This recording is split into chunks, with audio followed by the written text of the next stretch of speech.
This is the Sports Porch, Black and Gold, with your hosts, the technical director, the Grand Schwabini, and Hockey Jesus.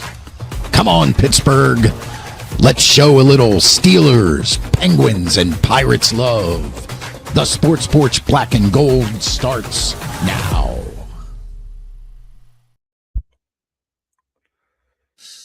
Oh, yeah, the Sports Porch Black and Gold. It is a Steelers post-game show on the porch. I'm the TD.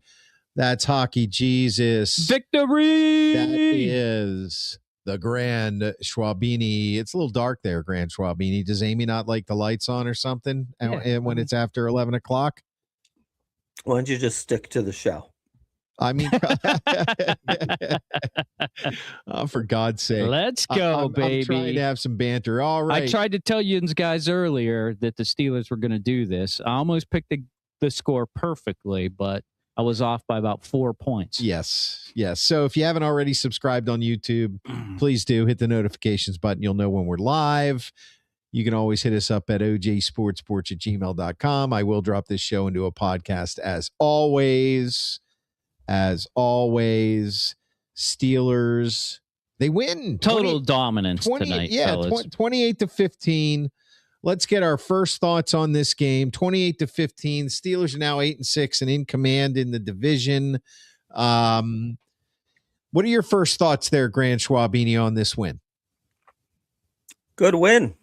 I mean, I think Rodgers looked good. I think Kenny G looked great. Might I even say, should Kenny G be the starter? You know, it's interesting. Let's. Boy, it looks like the way they're using him. I agree. I mean, it looks like they're using him at like the starter for sure. Yeah, let's get into that in a little bit. Keep it going. I like the fact that he's spreading the ball around. I mean, all three tight ends were part of the game plan tonight. Mm-hmm. Look, I mean, Jonnu Smith touchdown run. That's some creativity there. Definitely. Yep. Valdez Scantling caught a touchdown.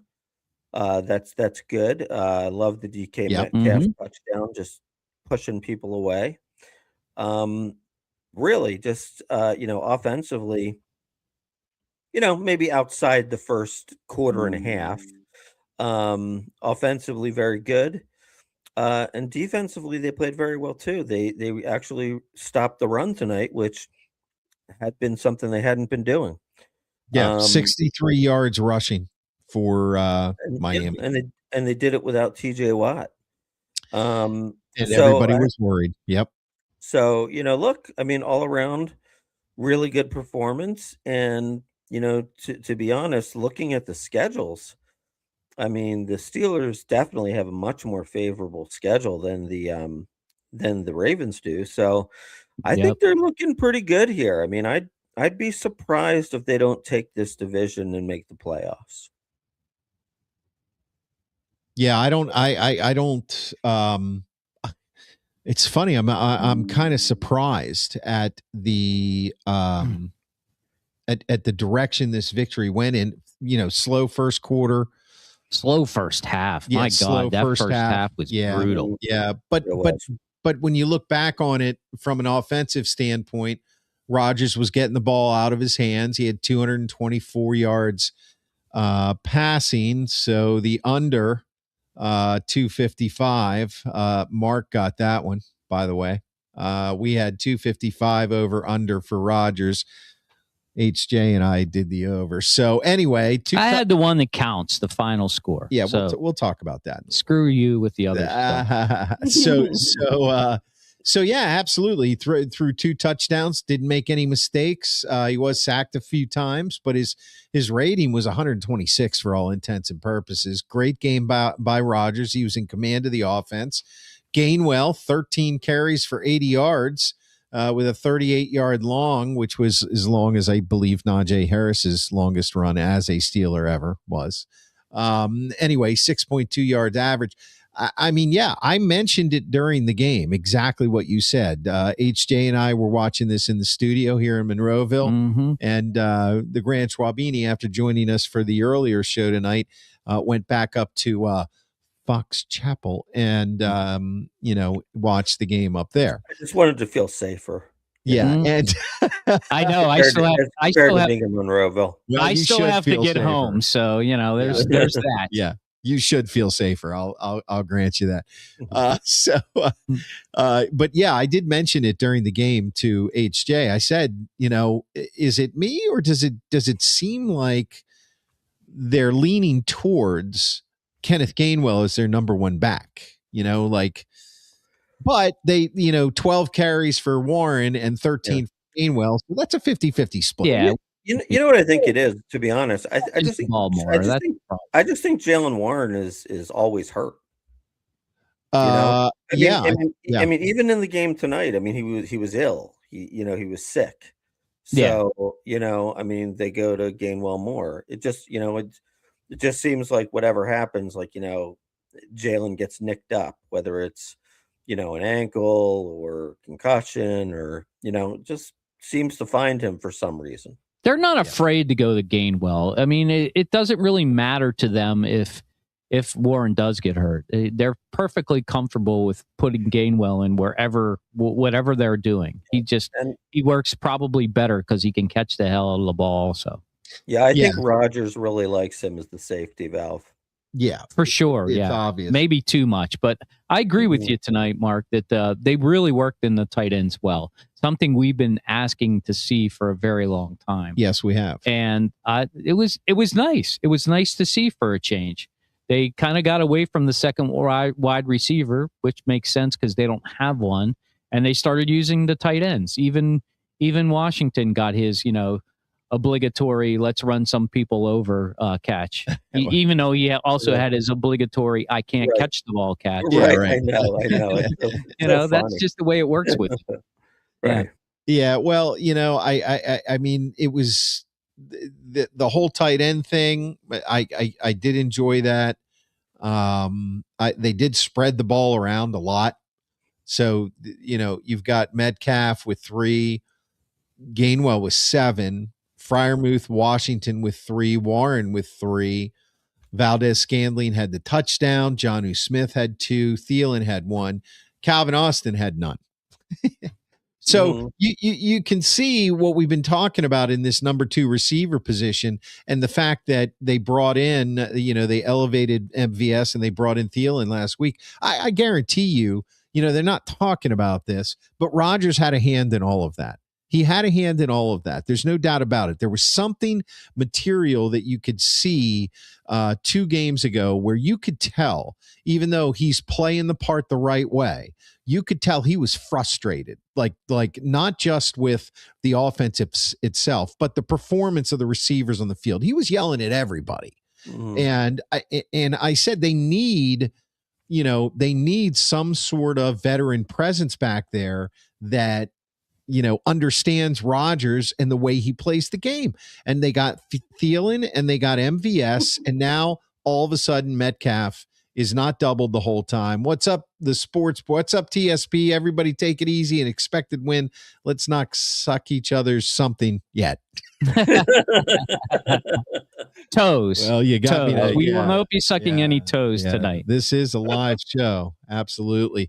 Derpy's back in the house. Thanks, Feel the Steel, for being here. I've seen a lot of Steelers Monday night games, and this one was not so heart attack come down to the wire worthy, which is weird to say. So you know what? It's interesting you say that. Saying that. Look, if you're watching a Steelers Monday night game and it's at Acrisure Stadium, there's no such thing as a heart attack. The last time they lost a Monday night football game at home, Chuck Noll was the coach and Neil O'Donnell was the quarterback. And Louis Lips was catching touchdowns. Yeah. So what are you worried about? When the Steelers play at home on Monday night, it's a guaranteed lock win.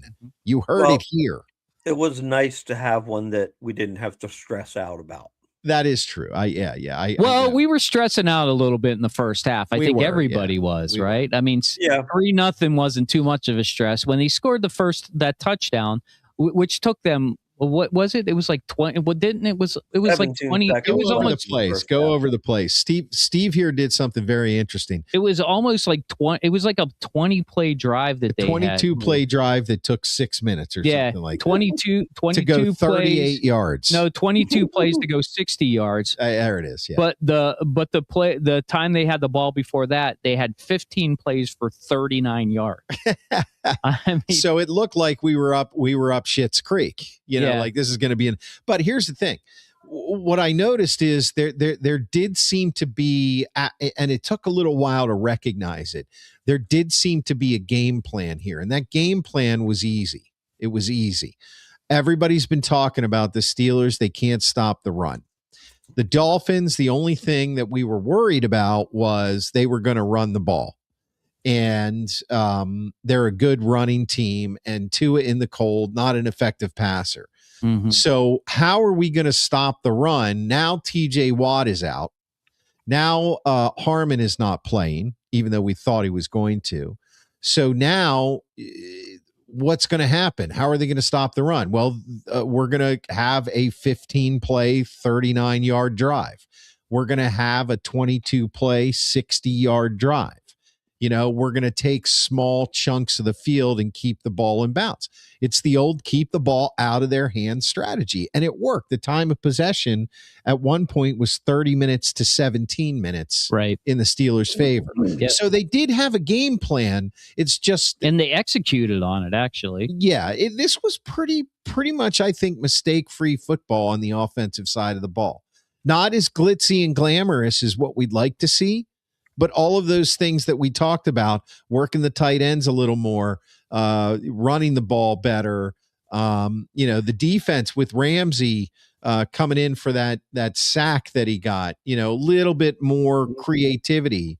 Herbig made a great tackle in the beginning of the game, that arm tackle of was that A-Chain? Mm-hmm. Is it A-Chain or a chain or a Hane or A-Chain? Whatever, man, whatever. I mean, Devon. Yeah, my name's spelled Klein. It's Klein. It's A-Chain. It's not Clean. It's not hard to say. Klein. It's easy. It's I don't think your spelling of your name is really adding anything. It isn't. It really definitely is not. It really isn't. But the reality is we were supposed to win this game, and we won a game that we were supposed to win. Yay for us. Yay for us. The reality is, after next week, if we lose to the Lions like we're supposed to, and Baltimore wins, suddenly everybody's in a panic again. Yeah. That's true. This is where we are at the end of the season. There are 3 games left. We need somebody to beat Baltimore, and we just need to beat the Browns, so we don't have to worry about the Ravens. Hey, Baltimore's got New England coming off a loss. I think that's going to be a really hard game. It's certainly going to be a hard game against Green Bay. I mean, even though Micah Parsons is out, bottom line is they're fighting for a playoff spot, and they're a very capable team. And then it's you guys, so the Steelers. So yep. I mean, honestly, I just don't see it. I mean, and really for the Steelers, I mean, at this point, who knows? Maybe the Lions feel completely defeated, like they lost their season this week. It's possible, but their offense is so potent. It is, yeah. I don't think you're gonna.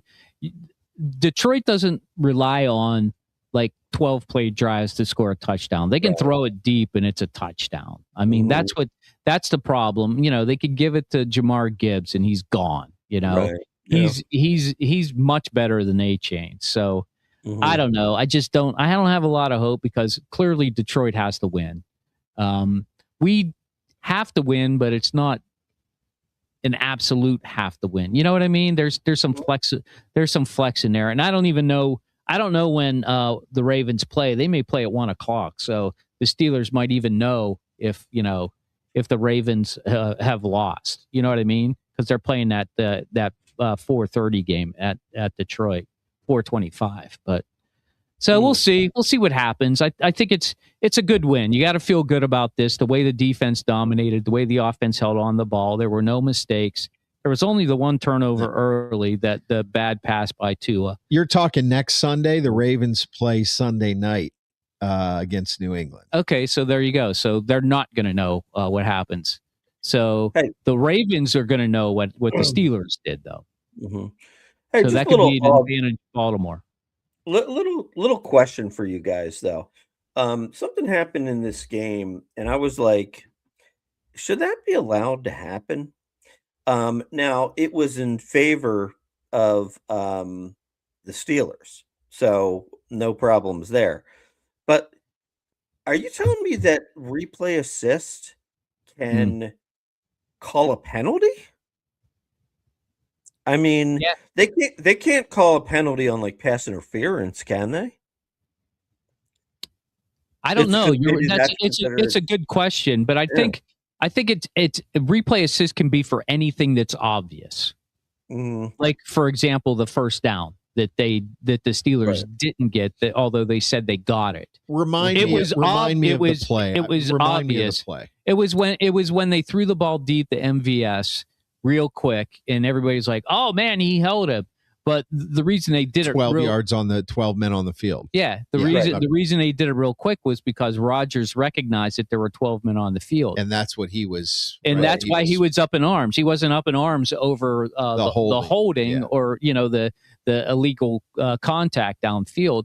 He said, "Look, there are 12 people on the field." Right. Yeah. And they could have just thrown it there and agreed with him, but they probably went up the replay assist and said, Yeah. "Hey, were there 12 people on the field?" And if they say yes, then they just go with it. I think that's what happened. I got to be honest with you. That's all on Rodgers, honestly. Yeah. I mean, look, it's a nice call by Rodgers to work the refs like that, and it was the right call. But I just don't like the booth making a call on a penalty. I think a penalty's got to be called by the refs on the field. Well, we don't know the whole story on that because yes, Rodgers was, that's what he was angling for, but we don't know if the refs got together because they do that a lot and they say, "Hey, what did you see?" And then one of the refs said, "Yeah, I think that guy might have still been on the field. Let's check upstairs." It might not have been the booth saying, "Hey, wait a minute." I think it's the other way around. I think what happened is the refs had a conference and one guy said, "Yeah, he was running off the field. Truthfully, I'm not sure." And then they got in. But now let's say though that somebody's rushing the quarterback and it's one of those pretty obvious face masks. Right. I mean, can replay assist call a personal foul on a face mask? Apparently not. Apparently not. I hear what you're saying. If it's clear and obvious, I think the answer is yes, they can. I don't know, man. I've never seen that happen. I haven't seen. Well, it happen. you've never seen them call a penalty on anything ever before from replay. Well, that opens up everything. If they can do it with 12 men on the field, they can do it with anything. So in other clear words, and obvious. I got you. So in other words, that play on Sam Darnold last year in the playoffs or whatever game it was, where he had his face literally almost removed from the helmet, that replay assist would have called that a not necessarily. Okay. Not necessarily. It might not have been clear and obvious to them. All right. Well, I also just don't think that everybody knows the rules, and I'm not even sure that all crews are operating under the same rules. Yeah. But that is the rule. The replay assist can help when it's clear and obvious with anything. Steelers, including a penalty. Steelers, 62% chance to make the playoffs, according to ESPN analytics. Well, before the game, Baltimore had a better chance than we did. So I they increased their chances by winning. I would say that, like, if you're in first place in the division by at least a game. Well, I don't. Well, clearly you're not a statistician, and don't try and play one on the radio. Well, yeah. Well, what do they do? I mean, do they actually base it on who the Ravens are playing, who the Steelers are playing, or do they? Or do they base it? Or maybe not though. Maybe they base it. There's a higher percentage of for the Steelers because of the teams they're playing. I was just wondering if maybe they just look at it just purely based on numbers, like historically. Okay, you're 8-6, your closest division rival is 7-7. What are the chances that team wins the division? Yeah, that's right. Because they think that Baltimore is probably going to lose one of these two next games, and they think Pittsburgh's going to lose one of these two next games. But Baltimore has a better chance of losing both than the Steelers do. And that's all it is. It's just a percentage. It's just a percentage increase. It's not it's not 2 out of 3. It's not quite that cut and clear because of records and expectations. That's the way statistics work. It's kind of bogus if you think about it. But here's something interesting going back to the Steelers game. Steelers just got to win out. This was Connor Hayward's first career rushing touchdown. I did not know that. They've got the tush push working well. Yeah, I did. Did you see how jacked up Kenny Gainwell was when we got the tush push in? Yeah. He did, yeah. I didn't realize that he was a lefty, but he was like fist pumping with his left arm, and I'm like, oh, he's a lefty. I didn't know that. He's probably like, I told these guys, man, I taught these boys. We got this. Yeah. It's also pretty hilarious watching Aaron Rodgers on a tush push. Yeah, he doesn't have much to do. They were making fun of him back there with his hands in his pocket like this. Yeah. Mm-hmm. Right. Good job, boys. Doesn't even move. The play is running, and it could be a fumble, and there's no way he's jumping on that hand grenade. Yeah. Most impressive part of this victory for you, HJ?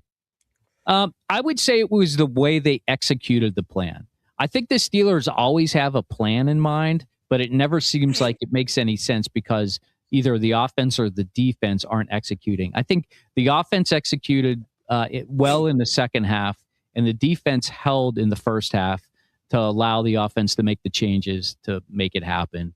It's a good total team effort. Maybe the first one since the first 4 weeks, to be honest with you. Yeah, and keep in mind, I mean, there's going to be a lot of people out there saying that, Miami's not that good a team. That's not really true. I mean, they were 4-1 in their last 5. Mm-hmm. They beat some good teams. Started the year 1-5 and have gone 6-1 since then. Now 6-2. But it's not that they're not a good football team. They're a good football team that's that's had some injuries and got off to a bad start. And they were fighting for their playoff life tonight. I don't know if they got eliminated like Kansas City, thank God, but they did. They have the same record as Kansas City. So they're eliminated now. As far as the Steelers are concerned, I agree with you. It was very hard to see this in the flow, but maybe now with Aaron Rodgers' influence, bringing in those receivers, getting more of the receivers involved in the game. Look, he didn't light the world on fire. He didn't throw for 380 yards. He still threw for only 224 yards. Okay, but they involved all of the receivers, every player and every weapon in the game in a different way. That's the good thing. So that influence there and executing that plan, keeping the ball out of the other team's hand. This is one of the first games, if not the only game, where they almost doubled up the opposing defense's number of plays on the field.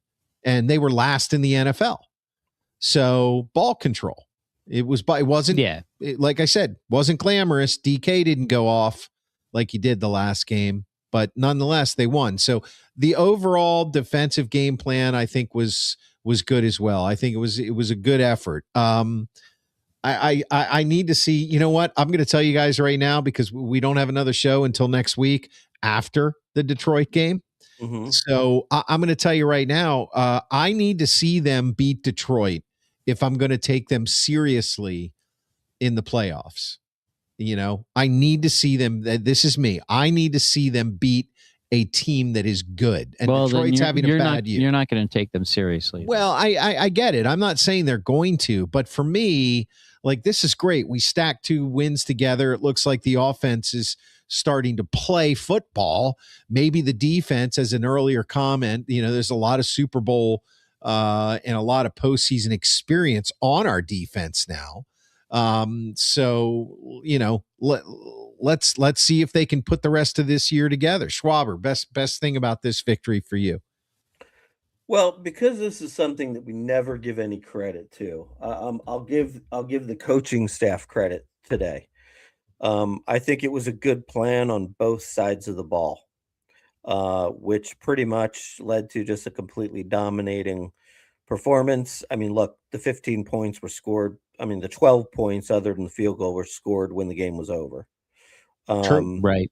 so, I mean, really, this was almost like a 28 to nothing shutout practically. That's what it felt like anyway. Yeah.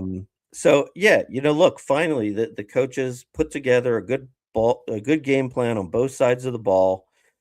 Everything made sense, ball control, running the ball, involving the tight ends, kind of a surprise. Let's throw it to a wide receiver too that we haven't thrown it to yet at the right Right. time. Let's make sure we get our number one wide receiver in the end zone. And on defense, it was let's stop the run and let's not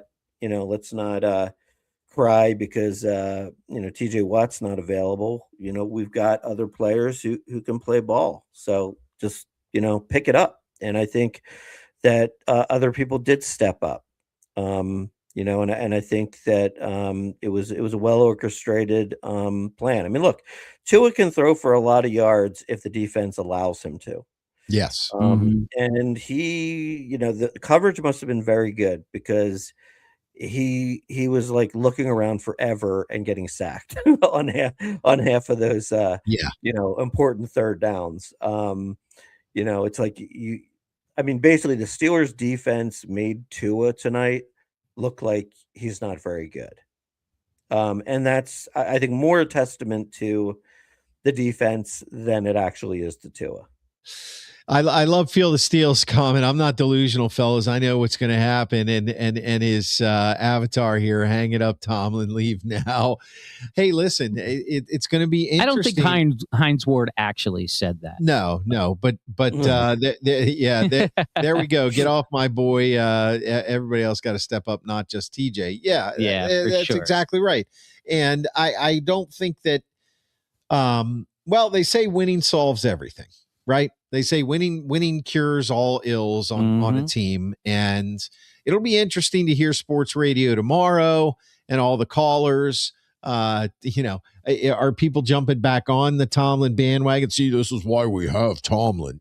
Like I'm not back on that bandwagon. Look, if for some reason he wins the Super Bowl this year, you got to be back on the Tomlin bandwagon. But Sure. This whole talk about let's win a playoff game, look, why stay on the bandwagon if you win a playoff game? That's not the point. That's kind of like, see, look, we can do it. We can do it. Okay, so, right. I mean, I don't, next week is big for me. That's why I'm saying they have to win next week for me to really jump back on it. And in order to win next week, they're playing against a good team with its back up against the wall that has a good defense, great coach, and a great offense and great players all the way around. If you can match that energy and match that team in a must-win situation for them and come out there, I don't care if it's a 1-point victory, if it's 9-7, if it's 45-42, they got to win. If they win, then I think you have to start taking the Steelers seriously this year. But if they lose that game, it doesn't mean that they're finished. Do you follow me? It means okay, now they got to beat Cleveland. They got to go. They can't lose out.